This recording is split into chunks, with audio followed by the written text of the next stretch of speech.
kabar?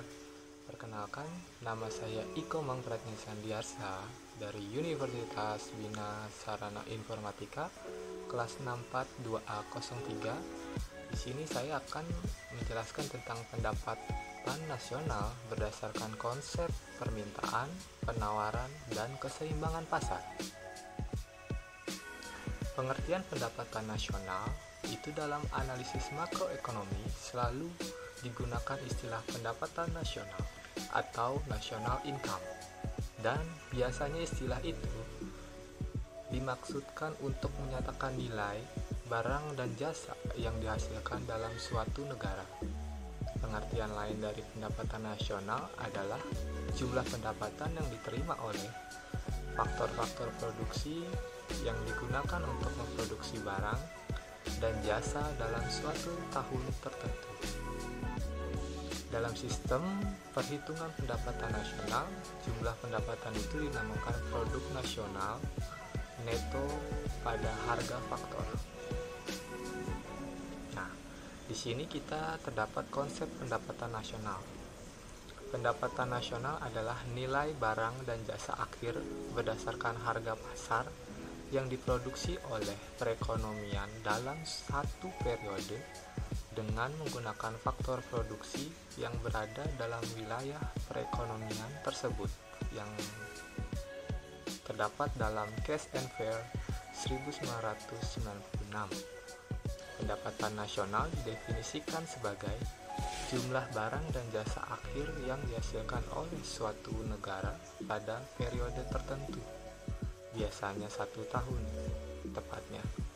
Pendapatan nasional merupakan salah satu indikator yang dapat digunakan untuk mengukur laju pembangunan, perkembangan, tingkat kesejahteraan suatu negara dari waktu ke waktu. Dengan mengetahui pendapatan nasional, maka dapat diketahui struktur perekonomian negara. Pendapatan nasional suatu negara itu dapat diukur dengan GNP atau Gross National Product atau PNB, pendapatan nasional bruto. Pengukuran pendapatan nasional digunakan untuk menghadapi berbagai masalah sentral yang berkaitan dengan pertumbuhan ekonomi, siklus usaha, pengangguran, dan inflasi. Sebelum konsep GNP ditemukan, kondisi atau kinerja suatu perekonomian sangat sulit dipastikan. GNP itu bisa mengukur dua hal secara bersamaan: total pendapatan semua orang yang membeli barang dan jasa dalam perekonomian, serta total pengeluaran untuk menghasilkan barang dan jasa selama 1 tahun tertentu. Untuk suatu perekonomian secara keseluruhan, pendapatan pasti sama dengan pengeluaran. Di sini terdapat metode perhitungan pendapatan nasional ada 3. Pendekatan pendapatan nasional itu ada 3, yaitu pendekatan produksi atau production approach, yang kedua ada income approach, yang ketiga ada expenditure approach. Pendekatan produksi yaitu pendapatan nasional dihitung berdasarkan jumlah nilai barang dan jasa akhir yang dihasilkan oleh dari masing-masing sektor ekonomi pada periode tertentu. Nah, di negara kita, di Indonesia, ada 9 sektor ekonomi yang dihitung, yaitu 1. Sektor pertanian, peternakan, kehutanan, dan perikanan. 2. Itu ada pertambangan dan penggalian. Ketiga, ada industri pengolahan atau manufacture. 4. Ada listrik, air, dan gas. 5. Ada bangunan. 6. Perdagangan, hotel, dan restoran. 7. Ada pengangkutan dan telekomunikasi. 8. Ada keuangan, persewaan, dan jasa perusahaan. Dan 9. Jasa lain-lain. 9 sektor ekonomi tersebut dikelompokkan menjadi 3 kelompok, yaitu ada sektor primer, sekunder, dan sektor tersier yang bisa kalian lihat di slide. Di sini terdapat masalah perhitungan kelimpahan ganda.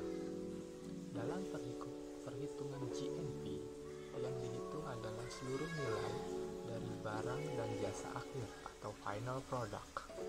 Sedangkan barang antara intermediate goods tidak diikutsertakan. Nilai tambah atau value added merupakan nilai selisih antara nilai penjualan perusahaan dengan nilai pembelian bahan mentah serta jasa dari perusahaan lain.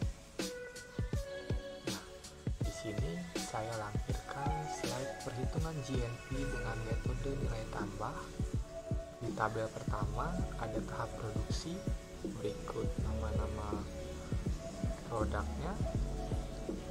Di kolom kedua ada pendapatan penjualannya. Di kolom ketiga ada biaya bahan atau biaya antara. Dan kolom keempat ada nilai tambah, gaji, laba, dan sebagainya. Bisa kalian lihat di slide.